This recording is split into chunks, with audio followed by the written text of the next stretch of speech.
Hello, I am Lee Nelson B, musician for Lonely Ghost Records, and this is Tellin with Ellen. Here, we will go over recent Lonely Ghost releases, as well as those from affiliated artists, in a quest to get liner notes that you cannot get in a digital era. I hope you enjoy.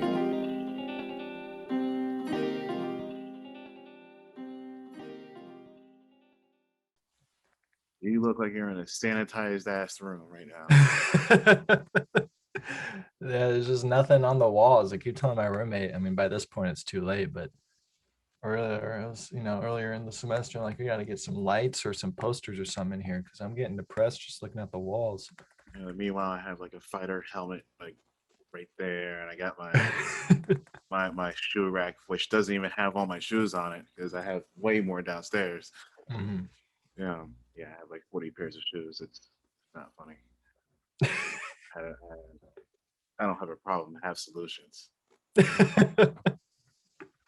except for where to put my shoe.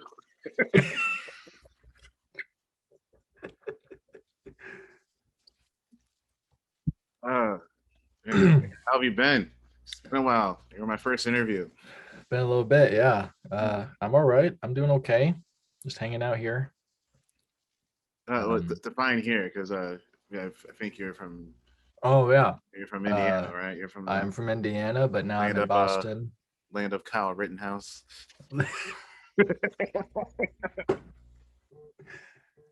Oh shit. Hang on. I'm getting a FaceTime. Let me just turn that off. My laptop just went crazy for it. Okay. Pretty sure Kyle Rittenhouse is from Wisconsin. I don't look. Indiana's got its problems, but I don't want to take that one. I don't want to take the credit for that one. Wisconsin's problems are what the fuck do I name the city because nobody's gonna pronounce it. That's that's Wisconsin's problem. And also Kyle Rittenhouse. Yeah. Oh man. So the new record. Mhm. It could be so simple. Now this is wildly different from your last record, and I would It's true. consider it a sequel to something about this needs to be changed, even though it starts off on a darker tone than every song on that record. It's I think it's overall lighter than Mhm. EP1, as it were. Mhm. Um, because it seems to follow in the vein of like No Friends and Balance, not necessarily Simple Minded and Backwoods. Mhm. Which I listened to something about this needs to change earlier today, and I think it still holds up pretty well. Got to do your homework. Well, I was just like, oh man, since I have a ricer on, I might as well just keep Yeah. on listening. But it definitely like these like your first your three EPs. I think they are Mhm. display worthy. Like you can put Thank you. all three of them on like a bookshelf, and there's obviously a theme here that we discussed last time. You know, as far as like the album artwork is concerned, and Mhm. it seems to get more. Like it seems to get darker. Obviously, Icarus, as far as the artwork is concerned, but then it gets kind of like hopeful with it could be so simple. Mhm. I don't know if that was intentional, but Well, so we yeah. can say it is at least. Here, we'll have it edited out where I just said we can say it is, and then right here we'll come back and I'll be like, yes, that was totally intentional. Of course, 100%. of You're the course. first person to figure it out. We totally didn't just find the EP3 art on artgrab.com and notice it had a circle as well. Um, I know how album artwork can be. Probably I paid a good sum of money for the model that does my album artwork. Mhm. Then I go and edit the photos. In fact, I just paid for another photo shoot earlier this month. But Mhm. when you have like something that you want to like represent you, like it's almost priceless. You know what I mean? Yeah, yeah, definitely. Especially when you got a theme going, which I obviously have a theme going. You Mhm. have a theme going. You like, it's like almost like like you have this box artwork, but you enclose your things in circles, and it's Mhm. pretty cool. Like you're rebelling against the square, the square album artwork. You know, and it's pretty cool. I like the silhouette of the girl. Mhm. It's very very well done, and it looks almost like the center of like a vinyl sleeve, Yeah, almost. yeah. You know, so but anyway, above the clouds, like that may be my favorite Arisesir song now. Really. Yeah, I really like your vocal performance on that record. It's very much fits the tone, which is something I struggle to do is like do like understated things and make the little things like speak Hmm. loudly, because I'm a very percussive guy. I Yeah. you know and you're no stranger to just having a song that just has acoustic guitar, and your whole last EP was a Was yeah, very intimate affair. you just know that. but yeah, I'll say your vocal performance on here is just as good, if not better, than on obviously Icarus. Thank you very much. This first song Above the Clouds is definitely produced very well. Um, what went into like having this, because the song is very different from the rest of the ones on the EP, of Uh-huh. course. So what was the decision of opening up with this? Um, so when it was coming together, I noticed that none of the songs we had, which they were either it was Quiet through Bandit, we had all of those either finished or like started to a point where like we had pretty much the general idea of what it was going to sound like. And I was sitting there like thinking about the songs. It's like none of them really sounded like an opening track to me. Like I couldn't really imagine any of those songs being the first one, except maybe like Who I Was and Animosity, maybe, but just if you wanted like that really abrupt, like bam, like you're in the EP, it's starting now. So, but like, I didn't want that. So I just realized that there wasn't really a good opening song, and I had the guitar part written at one point, and I had those verses um written just from writing. Actually, that first verse, the second verse was supposed to be on Animosity. um they kind of were Above the Clouds and Animosity were like the same song, and then I split them up. um and yeah, so then Above the Clouds came together pretty quickly just because I had the parts and I just had to fit them on each other. And once I wrote that, I really liked the idea of Quiet with its very abrupt just intro coming in, so we played it in the same key. And there you go. Yeah, Above the Clouds was written specifically to be the opener. Yeah, it does give like an opening credits type of like Incredible Hulk, like the old TV show. Uh, uh, like the way that show did its ending credits music, and the way like this album opens up, it's definitely reminiscent of Mhm. one another. And there's also a video to this track, right? To Above the Clouds, we did a video for Gonna We did. Die. We did. Oh, we did. Okay, never mind. Yeah, and then we didn't put that out yet Okay. because I don't know why not, but no, Yeah, no white video people for shit. Above the Clouds. I don't know why. We had it, and then I wanted a friend to like kind of touch it up and mess with it, and then he was just busy with school and other client work, never got to it, and then I got super swamped with this EP and also school. Oh yeah. So life happens, and we just let it slip, and people keep reminding me to do it because it's a cool video, and I keep saying I'll get to it, and then I don't. But yeah, Not on like, purpose. so is this the conclusion of the three EPs? Yes. Okay. So we have an Arisesir box set to look forward to. Is that what I'm hearing? Is this That'd be pretty confirmed? sick. That's a Double good confirmed? idea. Maybe we could work something out about that. I don't All see right. why we wouldn't. Like a cassette thing of Arisesir EP box set that's been triple confirmed here on Tellin with Ellen. Heard it here. Coming out on Lonely Ghost Records. this Maybe 2020, 2021. The order will be available soon.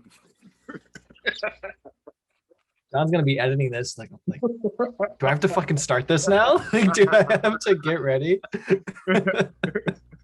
Shane, what's the budget? Oh, colored vinyl. 180 gram, double LP. Side 1 is 35 RPM, side 2 is 45.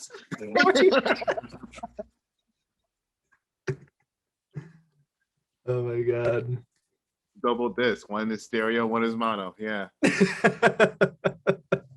Remember, pre-order today. We have 1 in stock. Yeah, better grab it, or else it'll be gone like the Home is Where records.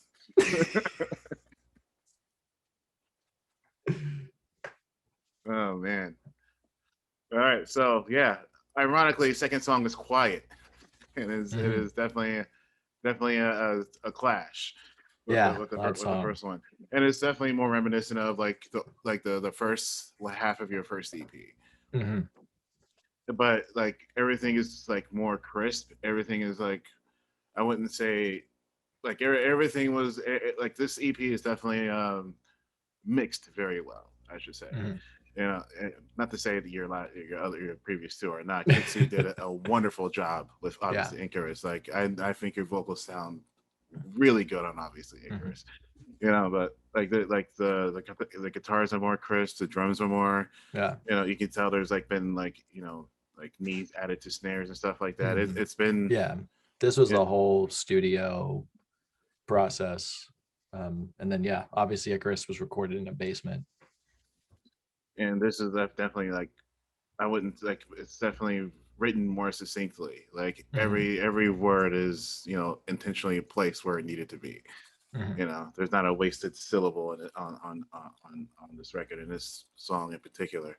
What went into like the idea of writing the song and the recording of it?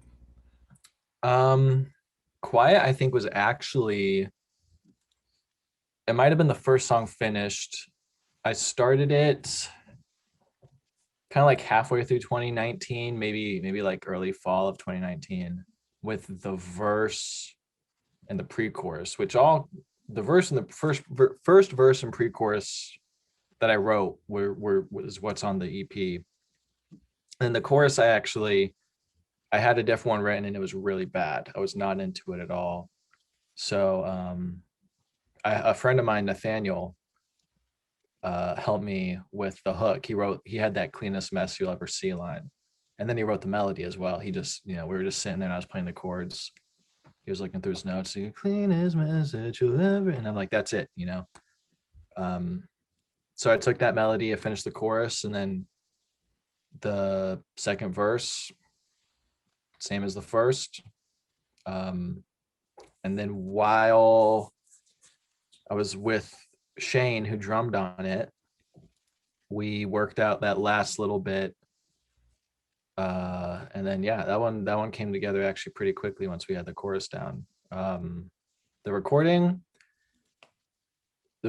story is going to be the same for all of it because it was such a meticulous process that was like planned months in advance. But we just went in and Shane did the drums, and then we tracked the guitar, and then we tracked the vocals, and that was that. Shane also worked on Something About This Needs to Be Changed as well, right? Mm-hmm. He did the drums on Backwoods. Okay, yeah, your longest song to date. Yeah, and that will probably always be the longest song until Arisesir is done. I mean, it didn't feel like a long song, at least not to me. Like it flows very nicely, you know, like a. There's a lot of changes in there. Yeah, there's a lot of movements. I think that demo was actually 2 minutes shorter because I didn't remember the BPM when we recorded it. So I made the BPM must have been like 10 BPM slower. Wow. Because that thing is way longer than what I demoed it at years ago. I used to have that problem where because I use like 3 different programs to make my stuff, and when I export out of one, I forget to fucking put the deep BPM on the and the file name. So like I'm like guessing and waiting until like the bar markers line up with where it should end. And it's that's the problem. You used to have BPMs in like to the thousandths decimal point because Oh my god. because samples can be tough sometimes. Mm-hmm. Now I don't know. Now I don't do that. Time stretching is a nice feature that I've been acclimated to. So, but yeah, always file name your file. Put BPMs in your file names. It helps. Yes. Now like Pastel Eyes. I really like the chorus on this one. It's also almost the longest song on this EP. Yeah, at like a whopping 3 minutes 40 seconds or something. 3 minutes and 37 seconds, sir. 37. Ooh, you got it pulled up, or you just know? You just have a encyclopedic knowledge of my music. I have notes here, sir. Okay, all right. I'm a podcaster. All right. This isn't my first rodeo, even though you were there very presently for my first rodeo.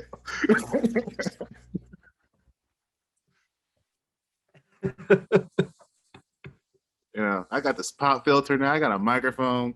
You're getting the hardware. Oh yeah.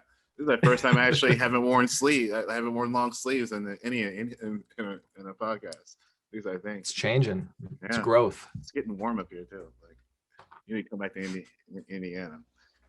Going to the Midwest where things are getting sticky and spiders are starting to come out.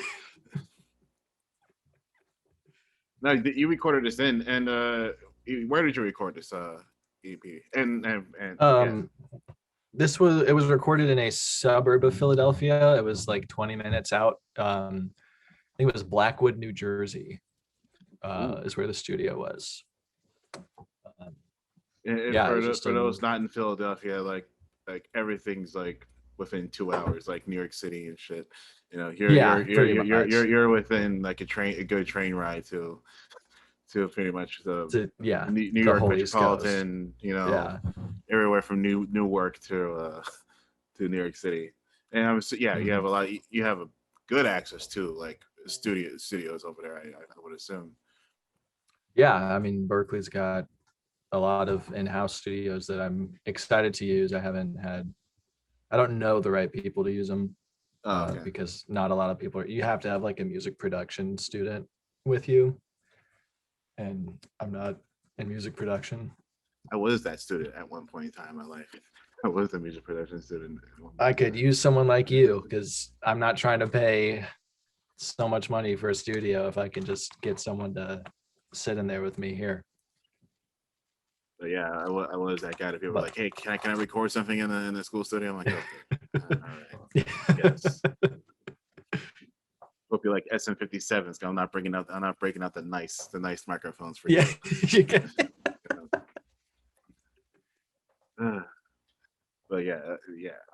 But yeah, Pastel Eyes. Like, well, as far as from a writing perspective.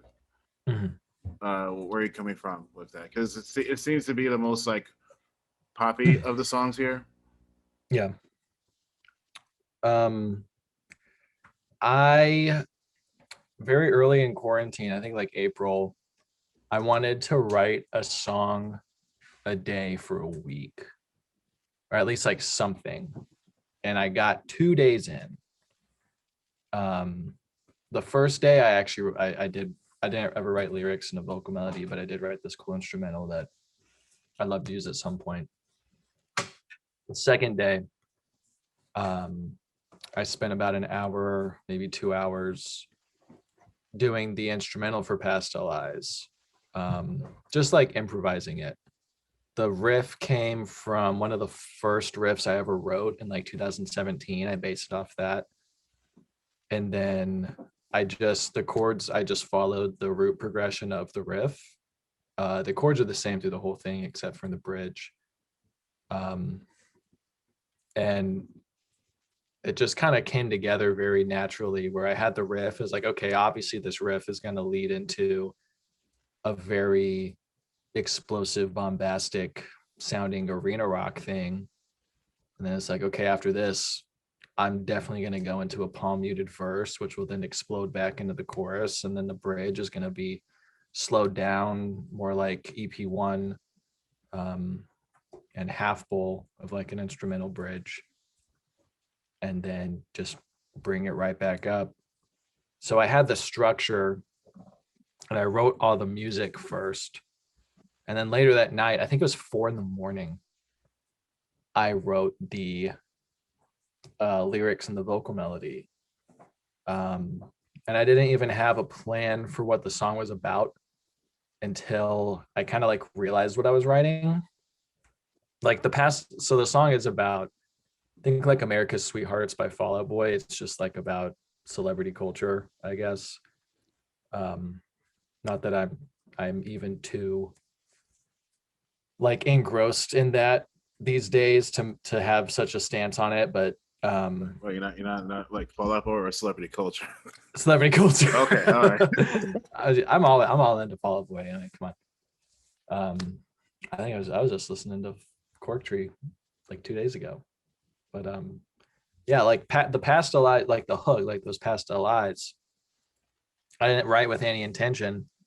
I was scrolling through Instagram and I saw a picture of a friend, and it was like just a picture of her eyes, and they were very beautiful eyes. And I was like, whoa, it's like pastel colors in her eyes.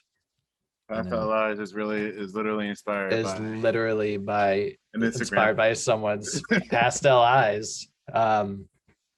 And then a lot of my lyric writing just comes from like what would sound cool after this line. You know, not like what am I trying to write, but just like what's like a cool sounding line. So speak the words that hide the truth.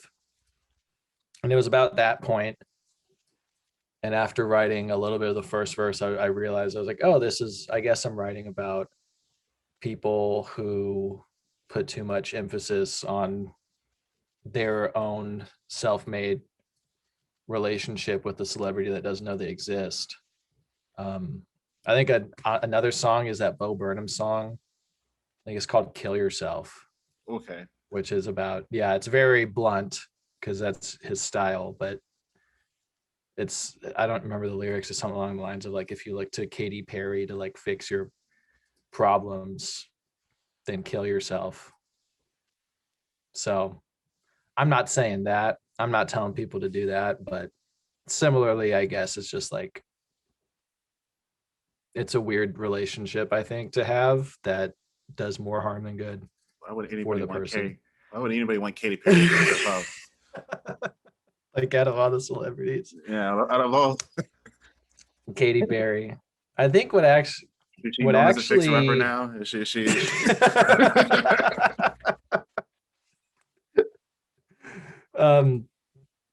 God, I remember what I was thinking about actually when I wrote that was there was an ad I saw of Billie Eilish and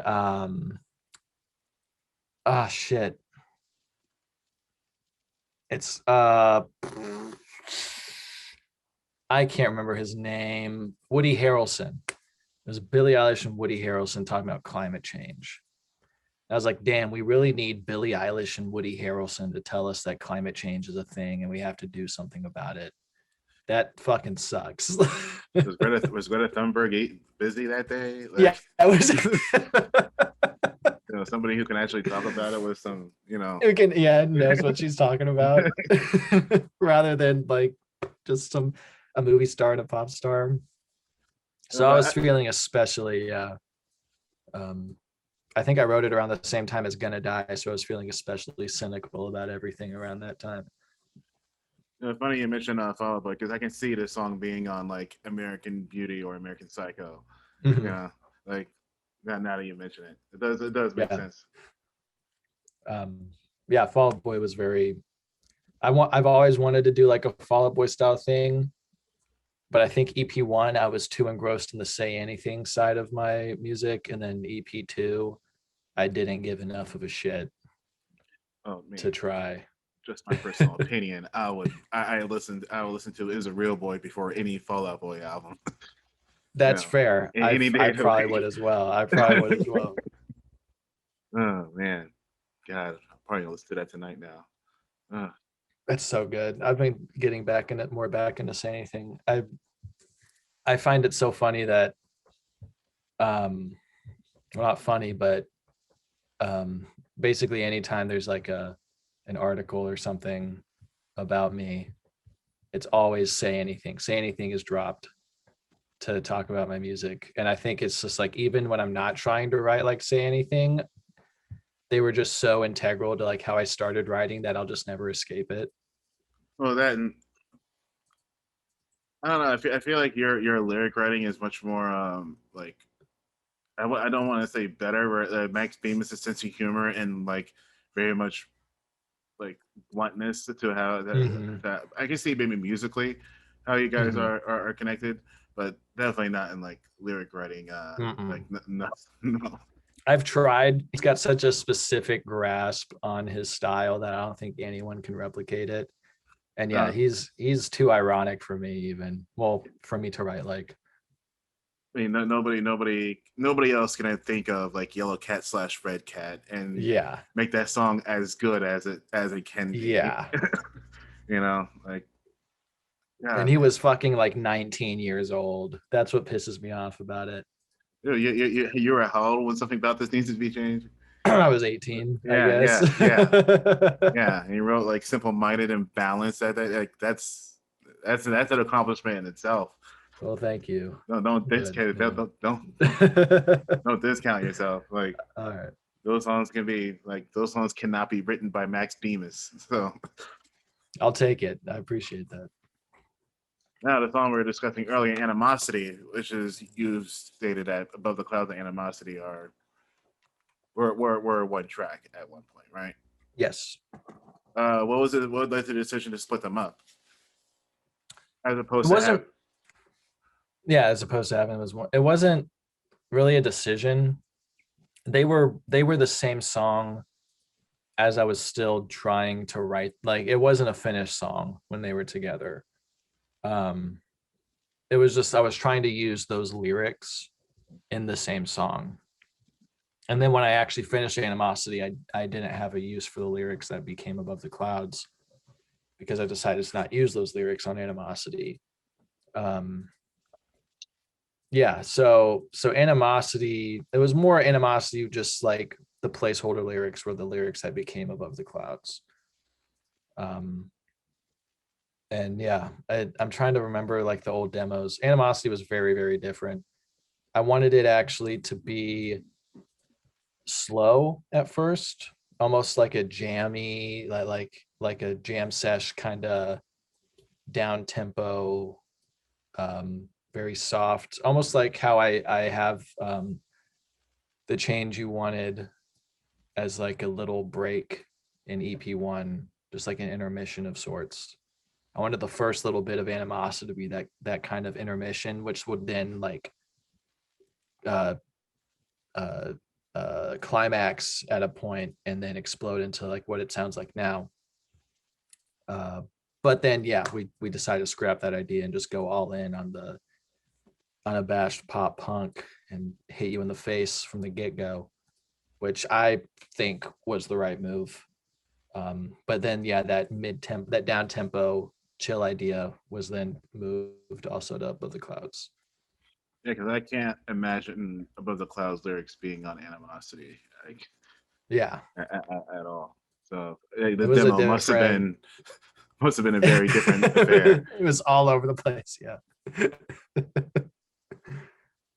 But yeah, I really like the song. Which yeah, I really do like the song. And like just like as far as like the EP as a whole, like everything's like the perfect length. You know, Mhm. it flows very nicely. You know, like and I remember like the first like 3 or 4 times I listened to it, I'm like, damn, I want I this is it.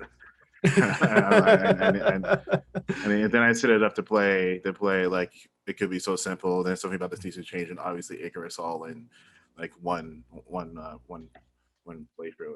Which I think if you haven't listened, if you do listen to your own music, because I definitely struggle with it, you know, with doing that. Doing it in that order actually like is very nice. Like Starting from It Could Be So Simple. Yeah, starting from it could be so simple to something about this needs to change to obviously Icarus. It makes a lot of sense if that Okay. it's like watching like the Star Wars movies in a certain order. Like you know, I'll have to give it a shot. I never would have found that on my own. like yeah, like yeah, it makes a lot of sense. Mhm. Oh, excuse me. But moving on from that, but who I was, which is the longest song on the record, at 3 minutes and 40 seconds, as opposed to Backwards, which is 7 minutes and 50 seconds.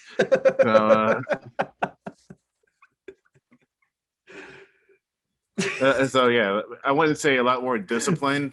I think Backwards needs to be that long, Uh-huh. but like I said, everything here is like perfectly length. Is that like purposeful or because this was recorded in Philadelphia.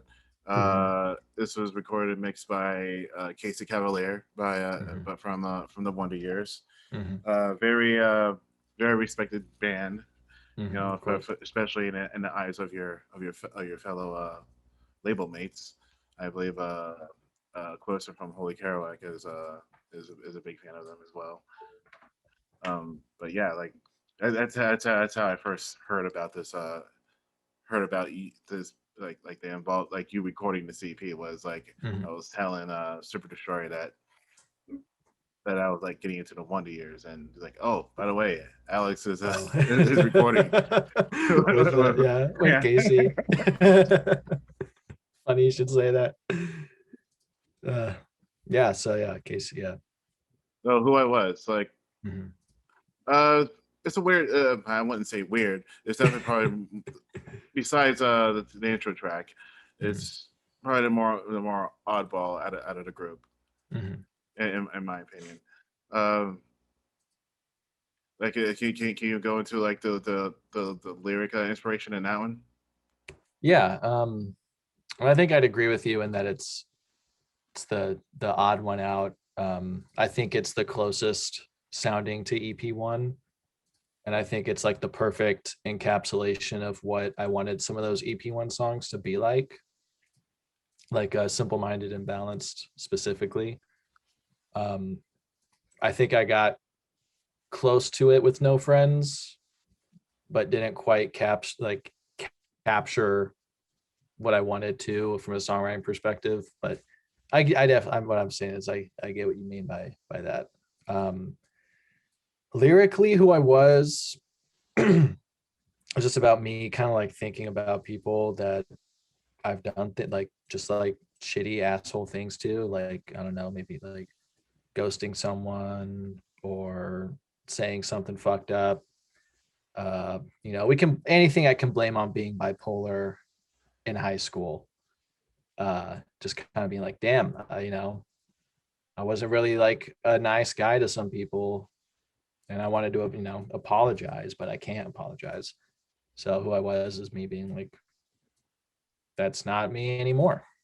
Um, I felt it was really funny when we were tracking it.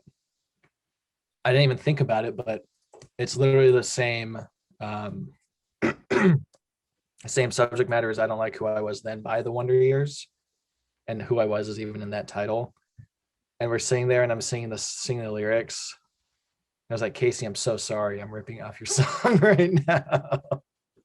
And I think he knew because as soon as I started talking, he said, nope, like don't like shut up, don't talk about it. We don't. um, so and I did not even realize it until we were recording it. But yeah, if you listen to I Don't Like Who I Was and by the Wonder Years, then lyrically, subject matter wise, it's the same exact thing that I'm saying and who I was. And then we close to Bandit, Mm-hmm. which there's no other way to close a CP. Like, Yeah, I knew it was the closer from the yeah, start. there's no other way. Mm-hmm. Uh, yeah, and I think it's probably the most different closer of your three EPs, and I think Mm-hmm. it's a good way to conclude like this whole three EP 3P experience that you've done. Mhm. You know, so Bandit. Yeah, can you talk about Bandit? Yeah. I wrote Bandit in about 10 minutes before I went That to that's Shane's a for a practice that's session. a 10 minutes. Oh, God. Well, look at you. um, Look at you. it's sometimes it happens. Gonna Die was also right in 10 minutes. So was Moonside King, actually. Um, it just, I get, sometimes you get a wave of inspiration and like the song is done in your head before you even realize that it was there. Bandit, what is the only song I've written from a not from like a story standpoint, which is something I don't typically do. I pretty much always write from my own perspective. Hey, this is usually a first person type of, Yeah. yeah. I'm pretty much always talking about me and my relationship with someone else or myself, I guess. Um, Pastel Eyes isn't about me, but I did write it in the first person. Um, and then Bandit is actually about I I don't really know a good way of putting it. Basically, um, I've heard so many stories from a lot of my friends that are women about just like the terrible shit they have to go through on a daily basis because they're women. Um, and I wasn't like I want to write a song about this, but like they were just telling me things that I couldn't get out of my head, and I wanted to. I feel the Bandit makes me feel really weird because I don't know how, like, if me being a man, if I even have the right to make a song about like the plight of being a woman and the society. But that's what it's about, is me being like, well, not me being anything, but just kind of taking all the stories I've heard, putting into this one character, and then the Bandit being like a fucking douchebag guy who's a piece of shit. And it came together very quickly because I had all of these stories fresh in my mind.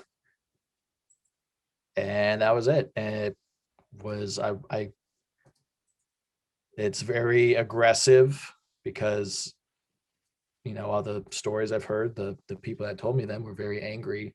I don't think that there's any other way to describe it. Um, there's no way a song like Bandit could be anything but angry. So yeah, that's why it's very, you got those harsh vocals. It's minor key, very like looming dark presence. Yeah, I believe you have like the first like song that actually like can be even tangibly related to like inceldom on Lonely Ghost Records. Pretty, yeah. The Bandit is an incel. The character of the Bandit is a piece of shit, and that's the point. Yeah. So going like into the EP as a whole, like what like motivated the Casey Cavalier connection?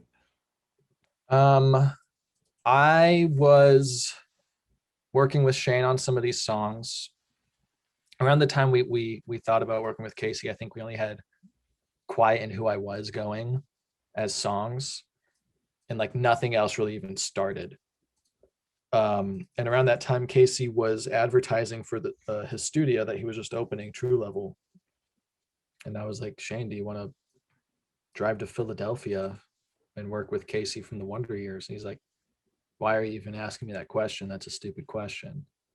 Like, he's like, of course I want to fucking do that.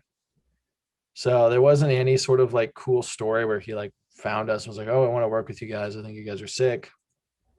We just reached out to him. We had to talk. I had a phone call with him in January. So this was before COVID was really happening. I think this was right before like the first reported cases in Orange County. Um, the plan was to go in April, and then yeah, COVID happened, and eventually we went in July. But yeah, the Casey connection was just me reaching out to him because we were interested in working with him at his studio, rather than any sort of cool story about it. Oh man, yeah, man. I think most of my collaborations that I've either released or haven't released yet. Some of them Mhm. are really really cool. Um, but yeah, just a cold email, Yeah. basically. Yeah, just a cold email Hey, to I somebody's exist management. and I want to work with you. Yeah. Yeah, it's just a cold email like, hey, I can do this much. Can we work together? Can we not? Mhm. Like, you know, sometimes you hear back, sometimes you don't. And at times you do Yeah. hear back, like usually something gets done, even if you don't have what they want. Usually, you in my experience, usually people are willing to work with me. So Yeah. yeah, it's very nice, especially when money is involved. People are more punctual, you know. But yeah, like so what was the experience of recording this EP as opposed to obviously Icarus? Like what do you prefer? Like what was the experience like, and what do you prefer? um, this one compared to Icarus, it was complete polar opposites. Icarus, once I wrote a song, it was done. That was like the first thing. The second thing, it was recorded quick. If a slight mistake was made, whatever, like keep the take. We'll just do another one really quick. Um, and it was also recorded in a friend's basement with a single microphone, and over the course of 2 nights in a total of 7 hours. And then I sent it to Kixie and I told her, don't worry about really editing the shit out of this thing. Keep it rough, keep it sounding like it was recorded in a basement. Um, I just kind of liked that idea of a very quick DIY, genuinely DIY thing. Um, it could be so simple. Was a 6-month process um, of writing and recording and polishing, starting from, well, the first song I wrote for It Could Be So Simple, Who I Was, I started in July of 2019. So it was more of like a year and 3-month long process if you really want to get technical with it.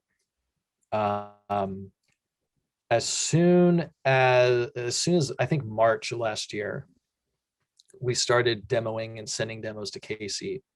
And from March until we recorded in June, I think it was June. I never remember if it was June or July. I think it was June. Uh, from March to June, we were constantly going back and forth with Casey. He was taking notes and sending them back, and we were re-demoing with our own new ideas stemming from his notes, and just a constant back and forth. Um, So it was Around just that it was time, like having like a producer, like going back and exactly, forth. yeah, it Okay, was it was pre-production was yeah. was the whole thing. And then I wrote Pastelize during that time, so I even threw more in there. Um, and it was just that constantly and constantly until Casey's like, okay, I think we've got a really good foundation here. Now we got to like get he's like, send me, this and this that's inspiring you so I can work on tone stuff before you get here for the guitars. And I know I can have a game plan for the drum microphone setup and what drums to use, because it's basically Frankenstein the drum kit with different toms and snare and the snare and everything. Um, and I mean, there's a lot of prep that I didn't even expect before we even got into the studio, because you have a limited amount of time in the studio, unless you have some major label just throwing money at the studio. Yeah, So you you're want to coming make in with sure, something. You're not sitting in the yeah, studio or writing and exactly. yeah. You want to come in with, you want everything pretty much done. You don't want to be like, oh, what if we did this, and then you're spending 2 hours that for an idea that might not even make the cut. Um, so then we get into the studio, and we were in there for 8 days, spending roughly, I'd say, an average of 9.5 hours a day um, in the studio. So day one already took longer than obviously Icarus. And the first 2 days were drums. And God bless Shane for getting that shit done in 2 days, because it's 6 songs and one of them you didn't have to do, but it was still, still took quite the toll on him. I remember Pastel Eyes specifically, and this is where Casey's genius as a producer comes in. It's a very, there's like no fills. There's no drum fills in Pastel Eyes. There's like 1 or 2 maybe, because it's one of those songs. It's just like, it's a song, you know, the music is supporting the vocal more so than there being cool musical parts, except for, I guess, the bridge. So Shane would be tracking it and he'd want to throw in a fill and he'd continue with the track in case he's like, all right, let's do it again. Let's do some like a little less fills. And Shane's like, all right. He does less fills, and Casey's like, even more, like keep cutting the fills. And Shane told me the other day, he's like, I was getting so fucking pissed at Casey because he kept telling me to take the fills out. So what Shane did, he's like, all right, you know what, Casey, you don't want to like you want me to keep cutting the fills? I'm going to do no fucking fills. Fuck you. And so he does a take with no fills, and Casey's like, perfect. That's the one. And Shane's like, you fucking bitch. So Casey literally had to mind game Shane into not doing any fills because the song really wasn't calling for Shane's kind of type of fill, very quick, you know, which I thought was funny. And, you know, Shane and I laughed about it. And then after drums, we did guitars, which Casey labored over a bunch of different guitars and amps and cabs and pedals. Well, that's his bread and butter, I would assume. Yeah, he knew what the fuck was going on. He was just bam, bam, bam, here we go. And the compliments people have given me, not that they're mine to receive, about the tones, you know, it makes me know that Casey was the right move. I mean, it's Casey. He knows this style of music, but yeah, he would like, so he'd plug it in. I do the rhythm first, and we double everything at different kinds of guitars. It was cool. I got to use his guitars, which to him, you know, they're his guitars, but to me, it's like, oh, this guitar was used on like The Greatest Generation. Yeah. You know, this is like literally what he played on that record, and this is what he played live at this show, like Warped 2015. I've seen that video a dozen times.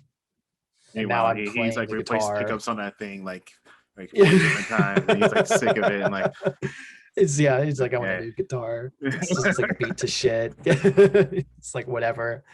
And I'm like, this is the coolest thing. I'm holding history right here. And it's just like wood to him. And so then we did that, and then I did bass in like a day. I didn't go as hard on the bass as I did in like EP1 or Kixie's album. This is not the first time I heard you about being adept at bass, because the Kixie was really because the Kixie episode I think released like at the end of February, and like a month ago. Yeah, at the time of this recording, it is the 30th of March, but Casey was really like impressed by the way you did bass on to all my friends, like all of my friends, but yeah, like, and how it was done like really so quickly, and yeah, I listened to it. I was doing nothing. But you know, like someday somebody's gonna look at your bass while you're producing their record. Like, oh, that old thing. Oh man, that piece of shit. Yeah. Like, you did Kixie's album on this thing? Yeah, I did it in a day. It was nothing. Yeah, I did it in a day on my 2014 MacBook Air. You know, back when Macs had Intel chips in them. You don't even know about that, did you? But yeah, bass we did in a day. Bass was easy. Yeah, like, you know, if you listen to Kixie's album, I overplayed on that album, I think. No, there's no way that album could have turned out any better. Like, I have no complaints about any of the instrumentation on Casey's album at all. She wouldn't either. I don't know if she does or not, but she at least hasn't told me. I feel, yeah, I talked to her about it. I think Castle in the Air I overplayed, but she, as long as she's cool with it, then, because it's her album. And obviously I wanted to make sure above all else that she was happy with what I was doing. Yeah, like if you listen to my bass playing on like the Half Pool EP or Something About This Needs to Be Changed, I'm doing a lot of like walking bass lines, a lot of bass fills and just little riffs. And then the only one, there's like two. There's a part in Animosity that the part in between the second verse, the first chorus and the second verse, there's like a little bit of a walking bass line thing going on. And then there's the part in Who I Was, that bridge, where it's just bass and vocals. So it wasn't hard. It was just a lot of root note stuff. I mean, everything is very tight, like yeah, everything's very tight and very disciplined on this EP. Yeah, Casey wanted to, really drill that in to make it that hyper polished sounding thing, which makes it so different from the first two EPs because those were just thrown together. I mean, you say thrown together, but like they're literally the best sounding records on our label. Like, I mean, I did still go to like a studio for the first EP, and I had Kixie mix and master the second one, so that's going to sound good. But I just mean like from a tightness standpoint, you listen to Moonside King and then you listen to anything off of EP3 and you can tell that Moonside King was like, nothing like it's chaos is what helps it, but it's still, a chaotic song. But still, like as far as, because like when I have to go and sample your records, and what I did, especially with the Change You Wanted, like when I went to go sample that, everything like it was very like you kept the BPM very, very well, on that song, and you really didn't have to, but you did because I was able to sample it like on the T, like, you know what I mean? Like I was able, like every the two and the 2 and the 4 landed exactly where they needed to be. It wasn't like free flowing or nothing like that. It was a very disciplined thing. Same thing with Look to the Light. Was that will come out at some point. 4.0 will be out in probably less than a year. Yeah, but fingers crossed for you. Well, people keep on coming out with records, Alex. And we keep signing people. Yeah, we got someone coming in. Yeah. So he'll keep on coming out with records, and I have more records to sell. Plus, I'm working on a project. Hopefully, a project that will come out with Clarissa from Holy Kerouac. Oh, that'd be sick. Yeah, we got a couple of songs that are demoed at least. So, but yeah, I might send you those if I can find the links to them. But yeah, like, and not to mention, I have my singles project, which your record came out the day after my last single. How dare you? How dare you? How dare you take my month? How dare you? March was supposed to be my month. Oh yeah, you stole my February, like it was 2019 too. You bastard.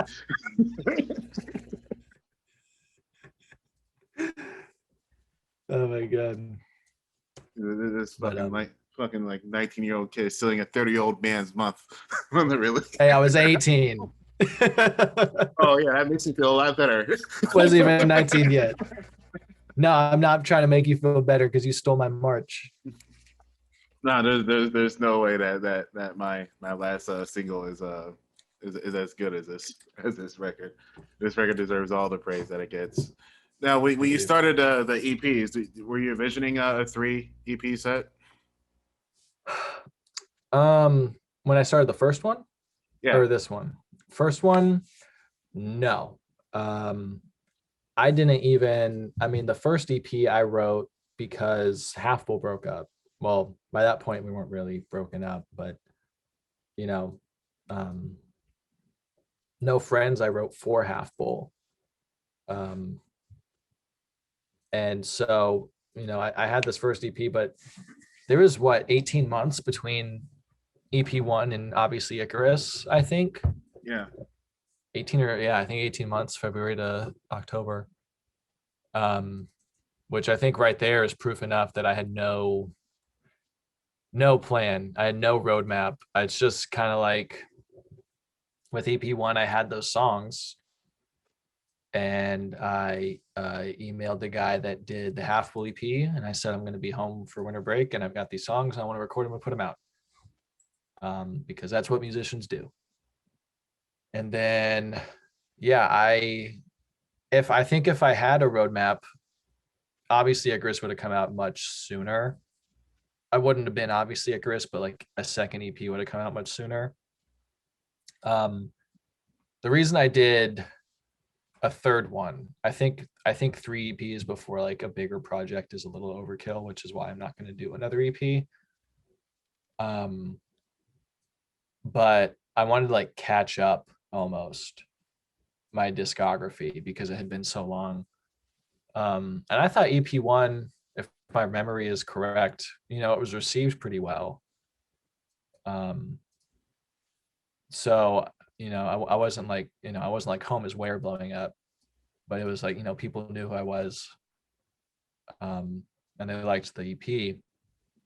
And then I just did nothing for almost 2 years. So I knew I wanted to do another EP like EP3, which would be super processed, or not processed, but polished, and kind of hit the sound that I had always wanted to do.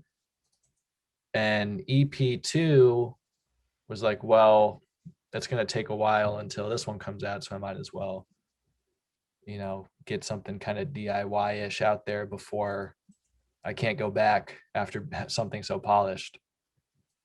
So to make a very short question, to put a very long answer onto a very short question, no, I had no roadmap at all. But now I do, to a point, to an extent, of what the future holds.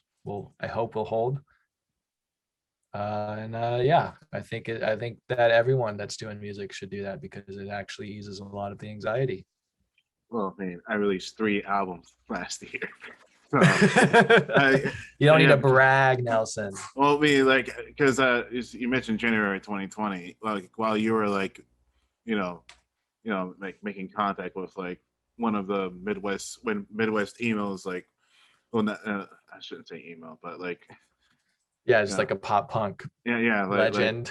Yeah, but yeah, like one of the most treasured like guitarists of that time, especially with the discography that the Wonder Years has, especially when you go from the guitar work from the first album to the last one. Like it's definitely stepped up quite a few notches. While you were doing that, like I was in Chicago celebrating the release of 2.0, and that was the weekend Kobe Bryant passed away. I remember hearing about that at the airport, actually, on my way back to Cleveland. So I was in LA visiting my girlfriend when it was announced. Yeah. Which I had tickets to the Lakers Clippers game. Wow.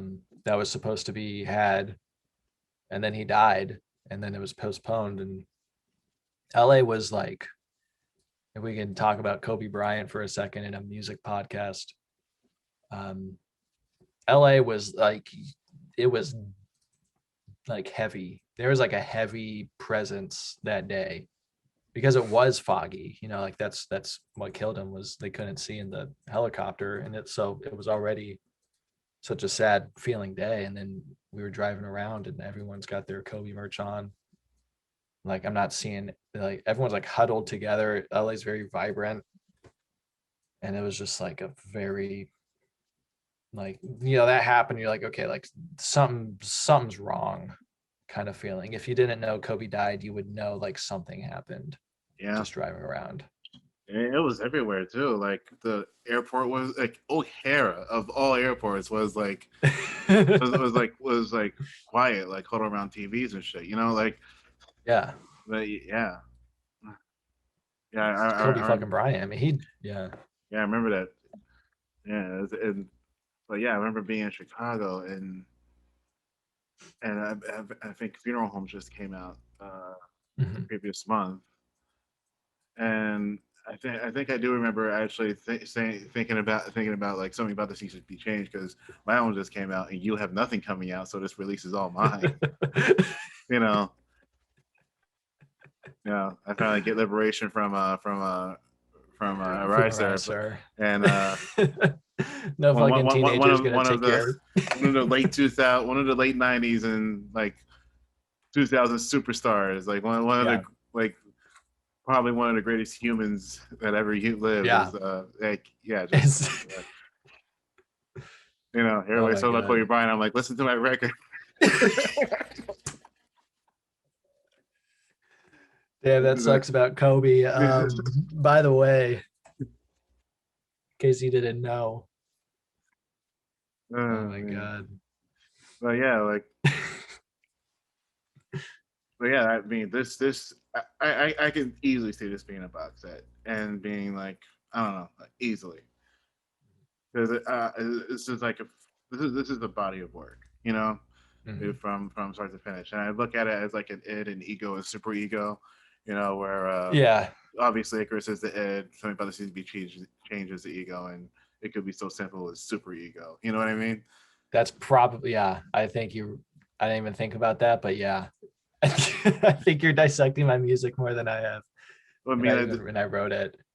because like all three of these EPs like satisfy I think those like schools of thought and Mhm. the way you go about like attacking emotions and stuff like that. Like it's very good. Obviously Icarus, like if I didn't already hear the acoustic version of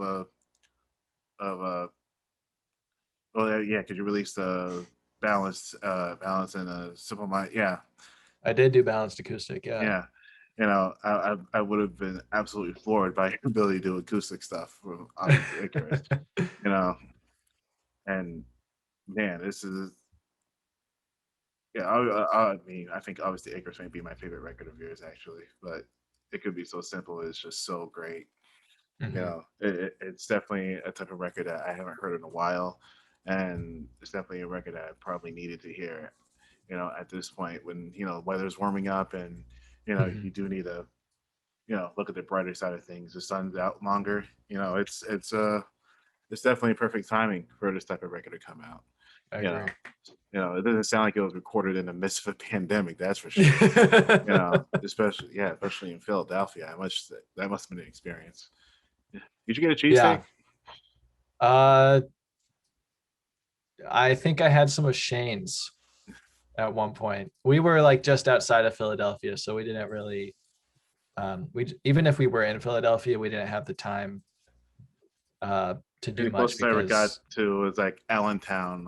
Actually, I was probably in Allentown around the same time as I was you're there as in you're in Philly. Broadway.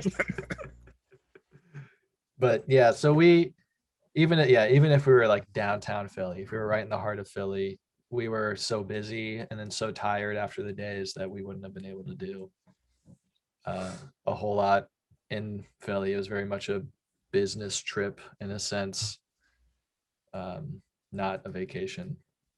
Although it was fun, I don't want to sound like we were like, oh, here we go, gotta like do what we love doing, our passions in a super cool studio with one of our like biggest inspirations. God, this sucks, but it was definitely exhausting.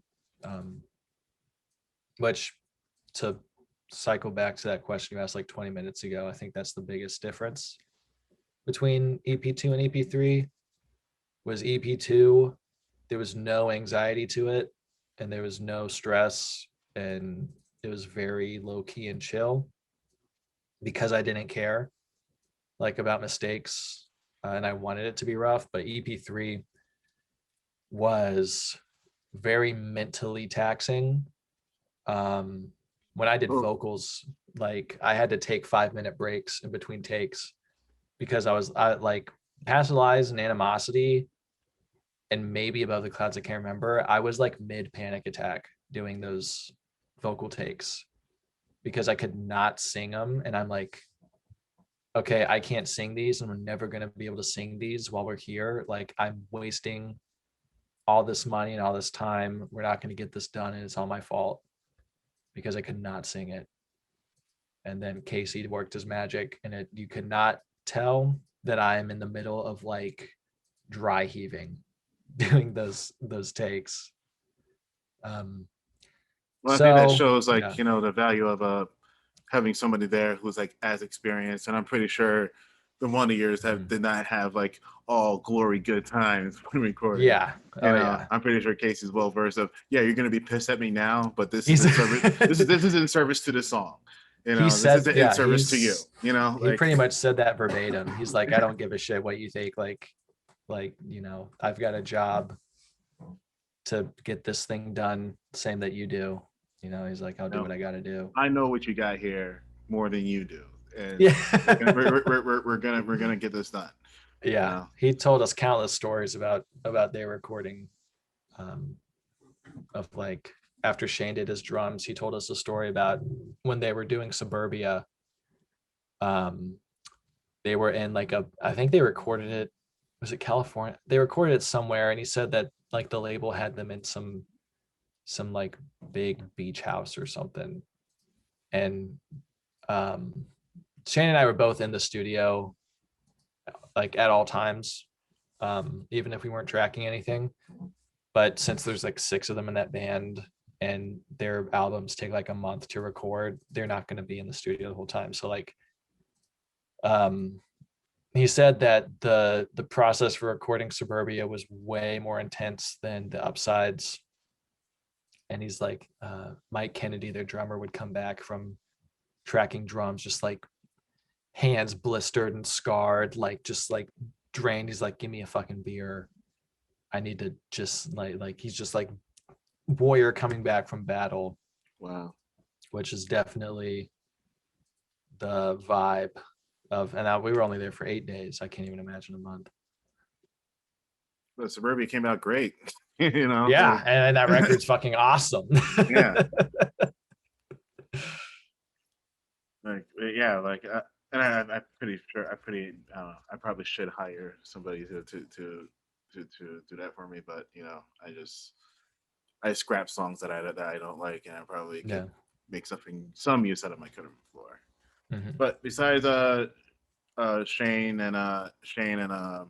and Casey, is there any other like credits you like to give for this record? Tom Conran did the mastering. He is also out there at True Level Studio with Casey. Casey did the mixing and Tom did the mastering. We got the art off of Art Grab, so I don't know who did it. And then Nathaniel helped. I already talked about Nathaniel helping with Quiet. I think that's everyone. Yeah. The credits are pretty short. What about thank yous? Thank yous, I could do that. Thank you, of course, to Lonely Ghost for putting this thing out with the casino help with the cassettes. And then the merch that's going to come out soon.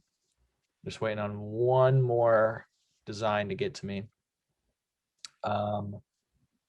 Thank you, obviously, to Shane for doing the drums on the thing and coming out with me to Philly and making the thing sound insane, because his drumming really, I don't think his drumming is talked about enough on this EP. It like really elevated it.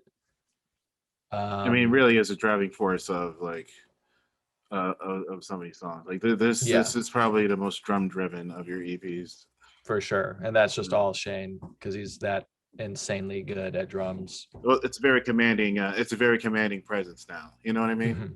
Yeah, it's rather than like a backing track of sorts. It's like an actual part of the music. And yeah, we had to work around the drums, which I think kind of helps cement that driving force you just mentioned, that everything was working in tandem, and especially the drums. The drums were like the foundation that everything else was based around, even down to the note, like when a bass note would be played. Who else? I'm trying, like, this EP was written so long ago. I can imagine sitting on these songs for that long. Oh my god, I yeah. hate sitting on shit, man. There's some The songs from worst was, there's some songs that whose birthday is Kobe Bryant's death, like on 4.0. on 4.0, Jesus. Yeah, there's some Wow. songs that are that old. Like, Yeah. The worst was, God, when we finished recording, we didn't like listen. It was like, I finished the last lead guitar part, and Casey's like, all right, that's a wrap. Like, let's pack your shit up, get the drums and guitars out of here. And so there was like a month or maybe month and a half until we even heard one song. The first rough mix we got was Animosity. And so that month and a half of like what's it gonna sound like? Come on, I'm getting like, I want to hear this shit. And then we get it finally. We didn't even get the masters until December, which is why it didn't come out till March. But yeah, and then just 3 months of waiting, because I'm so proud of these songs and very glad that people like them. I imagine you and Shane like learned a lot from that experience as well. Yeah, an insane amount, which I used immediately for Icarus, because Icarus was recorded after EP3.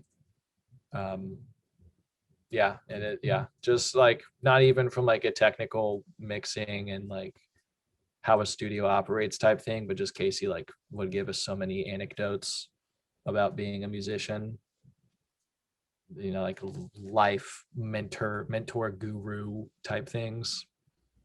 Yeah, it sounds like you guys got along pretty well. Yeah, Casey's great. He was I think he knew that we were just like two very nervous, anxious kids from out of state, just trying to like make our own music and make it sound good. So he was very accommodating and understanding.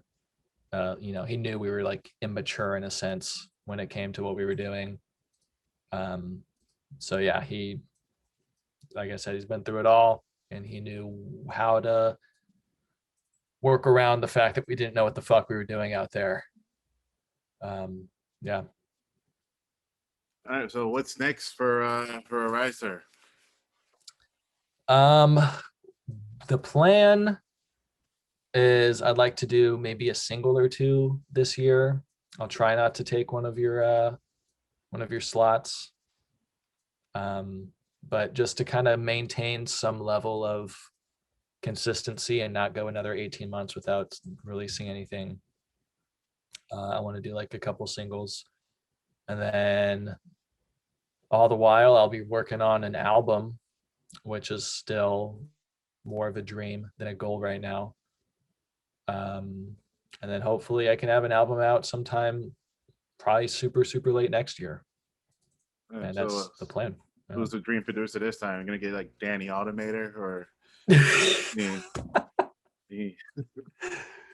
And Arisesir, Dan the Automator. I don't know how that would sound. I think that would sound great, actually. Especially after his because Danny Automator did the first Gorillaz record, and yeah, and he did a Mike Patton album, which people forget about that. I had no idea. Oh yeah. Lovage was Mike Patton and Jennifer Charles album produced by Danny Automator. By Dan the Automator. Yeah. But, I mean, Kate, reaching out to Casey and him saying yes. I don't know why Dan the Automator won't respond to my email. Man, I can definitely see that happening. That would be fucking beautiful. Or you can get that one. Rest in peace, Double K. Yeah, you probably the only Lonely Ghost person that probably knows who they are. Definitely the most DIY of musicians when I think about it. Because they got Glastonbury just off of performing. Like you know what I mean? Like yeah. Those are I there was a period of time when I was like 14, 15, showing everyone I could those guys. I don't think they're actually like they're as appreciated as they should be. No, no. Like if I once I hear that guitar riff from San Francisco Nights, it's yeah, It's yeah. done. You're done. You're You're done. Yeah, transported. yeah. You're transported to the first time you actually heard that guitar riff, and like, yeah, Yeah. Oh my yeah. God. Yeah. And yeah, you can thank my brother for turning me onto those guys. Because And that yeah, was I had a whole rough month after hearing about him passing away. That I don't was doubt it. yeah. That was like that's more than half my Came out life. of nowhere Yeah. too. Like I was just scrolling. I remember I was scrolling through Twitter. And it's just like Double K has passed away. Like it's like out of all the people, you could hear about dying. First MF Doom came out of nowhere, and then Yeah. Double K. You know, It's but tough. MF Doom's death was handled in the most MF Doom way possible. Yeah, it was like Yeah. it was like the Don't tell man. anyone for like 3 months. Nobody else could die on Halloween and not tell anybody to New Year's. Like that nobody no that no other person can pull that off. Yeah. You know. Besides Doom.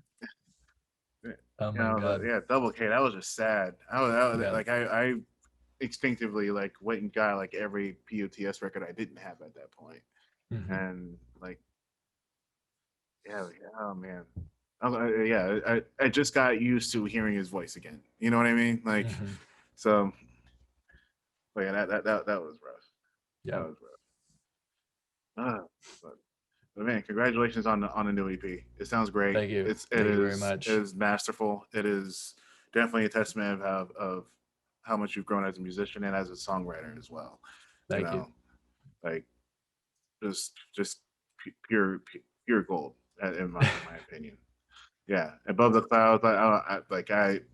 That song like really tears into my soul, man. That shit is I've amazing. been getting that a lot, Like which surprises me because I didn't really intend for it to be too like intimate, I guess, of a it's song, but it's good, man. It's always the ones that you don't expect. yeah. I didn't expect people to latch onto, the change we needed as Mhm. much as because that's like everybody's favorite record from 2.0. Yeah.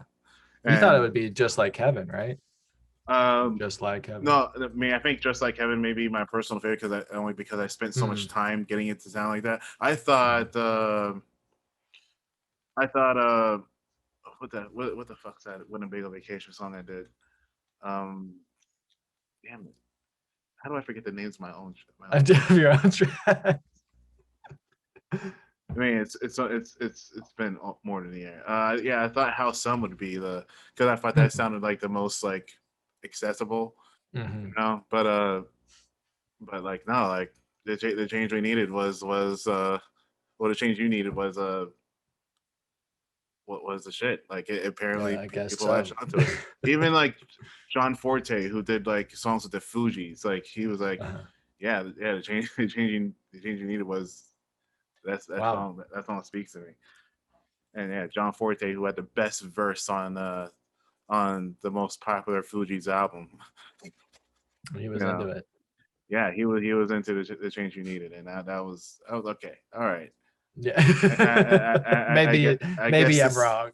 maybe I'm definitely wrong. If John Forte is like, yeah, I definitely promoted the wrong song on that on Yeah. 2.0. uh, I think we got it right on this. Well, Pastelize is the super popular one, but Animosity definitely didn't um, falter, I guess, as a single, as a lead single. No, So no, we'll take it. but yeah, like or you can just do what I did and just make every song on your next album As a single. a single, yeah. Oh my God. Maybe we will do like a late single for Pastelize or something, but I don't know.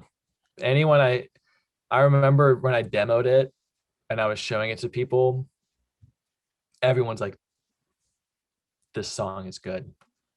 And I was so hyped about it because I'd never shown like people that have listened to my music before and they're like, oh yeah, like this isn't really my thing, but like it's cool, you know, they giving you like that kind of like lame answer of like, I don't want to tell you it sucks. And then you show that same person Pastelizer, like, whoa. I was like, holy shit. This song is like not this many people have ever told me that a demo is as good. So I was very hyped on Pastelize, and it continues to be quite the favorite. The Above best the Clouds is above the yeah, clouds sorry. is above the cloud is like that's the song I'm probably gonna try and do myself. Like, try and like take that apart and see what I can do with it. Like the best reaction I ever got to somebody listening to my music was when I showed you when I looked to the light. Yeah. I You're didn't like, even man, know. yeah, you didn't even know it was your song. It was the weirdest feeling because I vaguely recognized it. I was like, oh, what's he sampling here? I know I've heard this from somewhere. Because it was the asking why that you sampled over and over. Asking why, like, but you morphed the vocals, so it was very hard. Like they're slowed down to a point where it's very hard to understand. I'm like asking why. Wait, and then it cut to the next part, and I noticed the title, and I'm like, this fucking bastard just. That's usually how I introduce myself. Oh my Like, god. 'cause I already knew you at that point, so I sent you the song thinking, Yeah. oh yeah, he's gonna know what this is. But like with Win a Big Vacation and with Famish, like the way I introduce myself to them is by sampling their song and sending it to them. Yeah. So I have something to talk about, because like You little can fucker say, listen. hey, like this is your song and I sampled it. Well, that and I don't want to be that guy. Like, hey, I'm a big fan. You know what I Yeah. mean. Like, I want to show up with something. That Yeah. you Yeah. know that way. We can have like a musician conversation, not like a fan. Mhm. You know, Yeah. musician There's definitely conversation. that different dichotomy there, a relationship there. Yeah, because like I can see people running away from the from the musician fan. Especially when I pick a vacation. But like I don't know. But yeah, you're my first podcast I've done in quite a while. Uh, I think we just released Funeral Homes like not too long ago. Yeah, they That go. podcast. Mhm. That was a good one. I really like talking to Sophia. Funeral Homes. I would be much less of a musician if it wasn't for Funeral Homes. I really like this. What sampling their songs actually teaches me about Mm. how my Yeah. workflow needs to change, and what effects I need to put into play, because it's different with Mhm. Funeral Homes. Yeah. And plus, like every record I have to do now has to be better than, well, as good on the level of Lavender House. And Yeah. Oh my god, Lavender House is nutty. yeah, but 1.0 will be my worst record that I put out. And after Lavender House, I cannot put out a 1.0 You cannot ever put out again. another 1 point. Yeah. Yeah, because like, yeah, as soon as 1.0 comes out, and then Something About This Needs to Change comes out, and I'm like, fuck. Why am I on this label? Why? I am just embarrassing myself. Man, I spent a year making this record, and here comes this record. That's just ungodly. All right, I'll make the album suck so that you can you can put out 7.0 I don't because know, you'll be man. that high by the time I'm up there. All right, I'm gonna 1.0 love is the album. 1.0 is so bad that I dropped the 1.0 on Bandcamp. It's like if you go on my Bandcamp, it's just 2.0, it's 3.0, it's too 3.8. It's still there as the K Quick, but yeah, yeah, it's not in the series it's not anymore. 1.0. Oh my god. Oh man, but so where can people find you? Uh, Twitter _Arisesir, Instagram just Arisesir, Spotify and Apple Music, of course.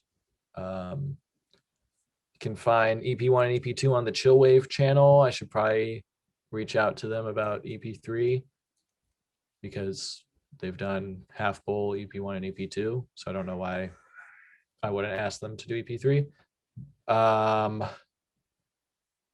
Yeah. I don't think I do any other social media. Yeah. So people could make fun of you for being a Pacers fan. Fuck you. You're a Cavs fan, okay? I don't know, or at least you're. I don't know if you're a And Cavs. Colin Sexton is wonderful. Okay. He's great, but he's not an all-star like Sabonis, so I don't want to hear it. Don't worry. Like if the history of the Indianapolis Pacers remains the same, they'll give him away for something. But anyway, man, it's good talking to you. Good talking to you too. Good talking to you. Great record. Listen to Thank you. Arisesir right now. You know, I'm sorry, Superdestroyer, for having to edit this thing. Listen to our entire conversation about basketball. Yeah, so my apologies. But you have a good night. Thank you. You too.